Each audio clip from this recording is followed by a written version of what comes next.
रामकृष्ण हरी. जय शिवराय, जय शंभूराजे. मी संतोष आणि स्वागत करतो तुमचं आणखीन एका नवीन व्हिडिओमध्ये. तर मित्रांनो, कुठेही जाऊ नका, आपण पाहता शेतकरी ब्रँड पुणे यूट्यूब चॅनल. तर मित्रांनो, आज आले आपण डेहणे या गावामध्ये श्री जानोबा देवांची यात्रा उत्सव 2026. तर मित्रांनो, 10 तारीख आणि 11 तारीख भव्य दिव्य बैलगाड्याच्या भव्य शर्यती. तर मातीचा सुगंध, बैलाचा वेग, भंडाऱ्याचा भडका आणि गावचा उत्साह आयोजित डेहणे गाव. खूप छान नियोजन झालेले. तरी गावच्या यात्रेची शोभा वाढवावी. धन्यवाद.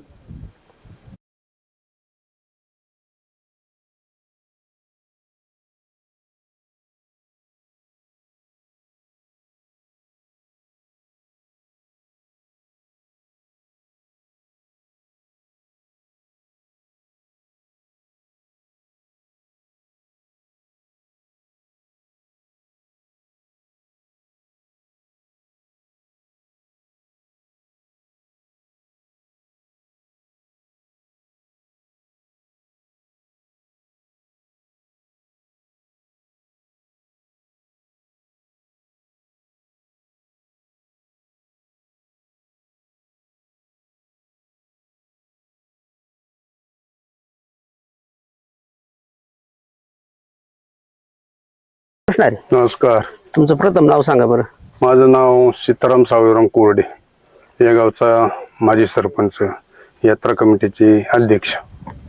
तर आता ही परंपरा तुमची घाटाची किती वर्षापासून? आमच्या गाठीची तशी 50 वर्षाच्या पुढे, म्हणजे आमच्या जे वडील जुने काळातली माणसं होती तेव्हापासून आमच्या इथला डेहण्याचा घाट चालू आहे. तर आता मला सांगा, तुमची घाटाची नियमावली कशी असणार आहे? घाट किती दिवस असणार आहे? आणि घाट हा किती मीटर असणार आहे? किती फूट असणार? घाट हा आमचा सरासरी 400 फूट असणार. कारण कसं, आमच्या इकडे एवढे मोठ्याले गाड्या येत नाही.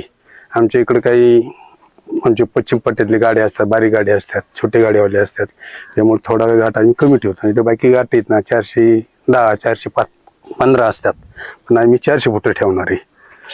आणि 2 दिवस कमी कमी आमचं 2 दिवस हा घाट चालतो. आमच्याकडे सध्या आत्ता तरी आम्ही इथे बसलो होतो तर 250 टोकन झालेले आहेत. तर 2 दिवसाला आम्ही ती पळवणार आहे. आणि त्याच्यात 20-25 गाडी 3 वर्षाची मानकरी आहेत. म्हणजे सरासरी 250 गाडा आहे आमच्याकडे. बरं, आता तुम्ही स्वतः गाडा मालक आहे ना. तर तुमच्या घाटाचे नियम कसे असणार आहेत? घाटाचे नियम म्हणजे जे अखिल भारतीय बैलगाडा संघटनेने जे नियम ठरवले त्याच पद्धतीने इच्छा पुढचं गाडा आम्ही आता 3 वर्ष झालं त्याच पद्धतीने आम्ही गाडा पळवतो. आमच्याकडं अशी म्हणजे नियमावली अखिल भारतीय बैलगाडा संघटनेच्या नियमाप्रमाणे कुठल्या बैलाला मारायचं नाही. आता काहीतरी लोकांचं म्हणतात इंजेक्शन वगैरे मारतात, ते सुद्धा आम्ही त्याच्या काटेकोरपणे बंदोबस्त ठेवणार. अधिक आमचे टोकन पद्धतीने आम्ही गाडं सोडणार. आधी कुठल्याही प्रकारचं इथं गैरवर्तन होणार नाही याची आम्ही संपूर्ण गावकरी ग्रामस्थ काळजी घेणार त्याची. बरं, आता मला सांगा, तुमच्या गावामध्ये पण 10-15 गाड्या असतील? आहेत ना, विशेष गाड्या असतील. तर पहिलं पाहुण्यांच्या गाड्यांना प्राधान्य असेल की तुमच्या? आमच्या टोकन प्रमाणे, गावचा असू पाहुण्याचा असू, टोकन प्रमाणे आम्ही सोडणार. मी श्री दत्तात्रय चिंदू खाडे, हे गावचा माजी सरपंच आणि यात्रा कमिटीचा उपाध्यक्ष आहे. आमच्या गावचं ग्रामदैवत श्री जानोबा महाराजांच्या उत्सवाच्या निमित्तानं सालाबादप्रमाणे मग बैलगाडा असेल, करमणुकीचा कार्यक्रम असेल, अखंड हरिनाम सप्ताह असेल, आखाडा असेल, किंवा शालेय मुलांचे सांस्कृतिक कार्यक्रम असतील, असा सर्वांना समावेशक करमणुकीचा ज्याच्या त्याच्या आवडीनिवडीचा कार्यक्रम या उत्सवाच्या निमित्ताने आम्ही प्रत्येक वर्षी आयोजित करत असतो. त्यानुसार याही वर्षी आम्ही हे सर्वच कार्यक्रम ग्रामस्थांच्या सर्वांच्या सहकार्याने या ठिकाणी आयोजित केलेले आहेत. त्यातून जरी डेहणे गावचं ही यात्रा असेल, आमच्या दैवताची यात्रा असेल, तरी आजूबाजूच्या 27 गावचं हे सेंटर असल्यानं या संपूर्णच पश्चिम भागाची यात्रा म्हणून संपूर्ण गावातील लोक, संपूर्ण गावातील कार्यकर्ते मंडळी या यात्रेला आवर्जून मुलाबाळांसह लोकलदार सर्व मंडळी राजा टाकून या कार्यक्रमात सहभागी होतात आणि त्यानिमित्तानं हा भरगच्च असा कार्यक्रम आमचा यात्रेचा शाही वर्षी पार पाडणार आहे. त्यानुसार तुम्ही आमची अध्यक्षांची या ठिकाणी आता मनोगत व्यक्त केलं. या ठिकाणी तुम्ही बरेचसे प्रश्न विचारलेत. त्या अनुषंगाने सुरुवातीचा कार्यक्रम आमचा अखंड हरिनाम सप्त्याचा आहे आणि उद्या त्या कालीच्या कीर्तनानं त्या अखंड हरिनाम सप्त्याची सांगता होणार आहे. त्यानंतर दिनांक 10 मार्च 2026 आणि 11 मार्च 2026 या दिवशी भव्य अशा बैलगाड्यांच्या शर्यती सर्व ग्रामस्थांनी सर्वांच्या सहकार्यानं या ठिकाणी आयोजित केलेलं आहे. आणि त्या दृष्टीनं आज तुम्ही ज्या घाटामध्ये आमची मुलाखत घ्या किंवा आमचं मनोगत ऐकत आहात, या ठिकाणी बैलगाड्या शर्यतीची मोठी यात्रा, त्या यात्रेचा एक भाग म्हणून या ठिकाणी आम्ही ते आयोजित केलेलं आहे.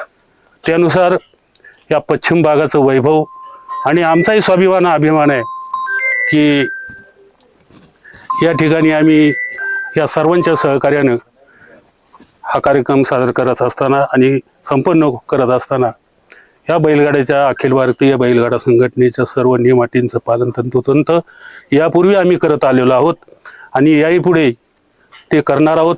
मग त्यामध्ये मुक्या जनावरांना मारहाण असेल किंवा मुक्या जनावरांची छळ असेल किंवा इंजेक्शन हे नवीन प्रकार काही काही निघालेत, काही औषधं असतील, याच्यासाठी आम्ही वैद्यकीय अधिकाऱ्यांना सुद्धा या ठिकाणी पत्र दिलेलं आहे आणि ते सुद्धा घाटात असणार आहेत.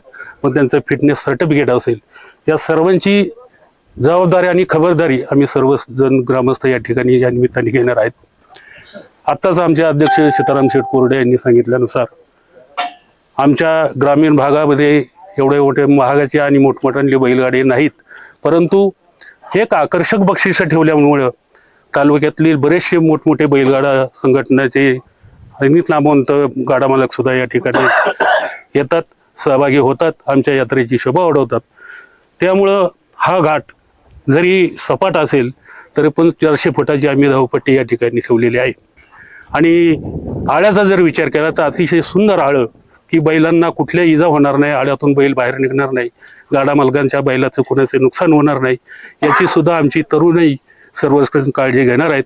आणि 15 ते 20 जण कार्यकर्ते, आमचे तरुण कार्यकर्ते त्या आळ्यामध्ये बैल पकडण्यासाठी थांबणार आहेत, जेणेकरून पाहुणे मंडळींचं कुठेही बैलांची किंवा त्यांच्या पशुची कोणतीही हानी होणार नाही याची खबरदारी मात्र सर्व तरुण मंडळी घेणार आहोत. तर दादा आता मला सांगा, तुम्ही जे सांगितलं तर घाट हा पहिल्या दिवशी किती वाजता चालू होणार आहे?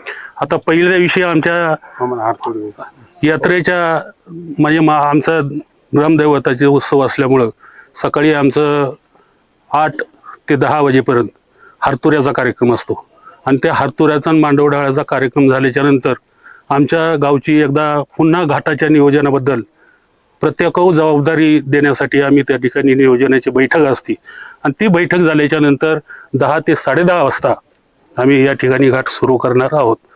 गाडे टोकन पद्धतीने पळवले जातील. या ठिकाणी जे अखिल भारतीय बैलगाडी संघटनेचे नियम आहेत, मग आता नवीन नियम एक निघाला आहे की टायमर आहे की जेणेकरून किती अर्धा तास बैल झोपू नये, वेळेत झोपले तर बाकीच्या मंडळींचा हाल होणार नाही. त्यांनाही थोडंसं वेळचं बंधन असतं, लांबून ते आलेले असतात आणि त्यांना लांब जायचं असतं, म्हणून टायमर हा आम्ही सुद्धा या ठिकाणी लावणार आहोत. मग आम्ही ग्रामस्थ किंवा पंच कमिटी किंवा अध्यक्ष सर्व मंडळी ठरवतील 3 मिनिटाचा ठेवायचा का 4 मिनिटाचा ठेवायचा, तो सर्व ग्रामस्थांचा निर्णय तरुण मंडळीचा असेल. त्यानुसार थोडीशी नियमामध्ये बदल करायचा ठरलं तर तो सर्वांच्या पंच कमिटीच्या विचार घेऊनच आम्ही तो निर्णय घेऊ. परंतु जे शासनाने नियम अटी घालून दिलेले आहेत, मग आम्ही परवानगी घेताना प्रांत अधिकारी शासकीय अधिकाऱ्यांनी जे आम्हाला नियम अटी सांगितले आहेत किंवा जे पत्र दिले 27-28 नियम अटी आहेत, त्यांचं तंतोतंत पालन करण्याची जबाबदारी ही आमची सर्व ग्रामस्थांची, पंच कमिटीची, या तरुण मंडळींची राहील. माझं नाव कृष्ण नामदेव वाजे, या गावचा नागरिक सदस्य.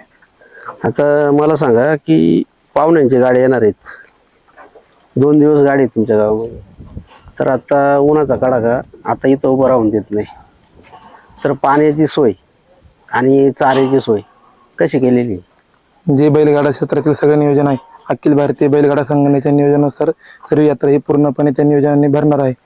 गावच्या वतीने बैलांसाठी पाणी इथं मोटारी जे उपलब्ध आहेत आणि तारांची सुविधा गावांनी प्रचंड प्रमाणात केलेली आहे. त्यामुळे कोणतीही अडचण बैलांना किंवा कोणत्या गाड्या मालकांना होणार नाही. बरं, बक्षीस स्वरूप कसं असणार आहे? बक्षीस हे आणि फायनल बक्षीस हे 75,000 पासून पहिला नंबर, दुसरा नंबर 55,000, 35,000, 25,000 आणि सेपरेट फायनल 2 सेपरेट फायनल वैयक्तिक दिली जाणार. वैयक्तिक दिले जाणार. तर आता मला सांगा की पाहुण्यांचे बैल येणार आहे तर तुमचं तळामध्ये झोपणीला कोण असणार आहे? आमच्या गावात आणि जवळजवळ वरती आळ्यामध्ये किती पोरं असणार आहे?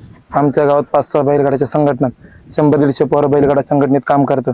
नाही म्हटलं तर 40-45 पोरं खाली काम करतील, 40-45 पोरं तळात काम करतील. कोणत्याही बैलाला कोणत्याही प्रकारची इजा होऊन देणार नाही. नमस्कार, माझं नाव श्रीराज गणेश कोरडे, या डेने गावचा नागरिक आहे. जानोबा महाराजांच्या उत्सवानिमित्त गेले 50 वर्षापासून भव्य दिव्य असा उत्सव हा साजरा होतोय.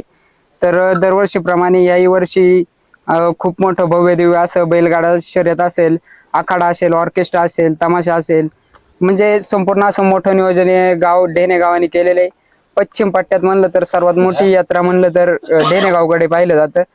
तर घाटाचं नियोजन म्हणलं तर घाट हा 400 फूट राहील. सुंदर असं नियोजन आहे. सर्व कार्यकर्ते मंडळी आवर्जून उपस्थित आहे, म्हणजे सर्वांचे सहकार्य आहे असं नाही.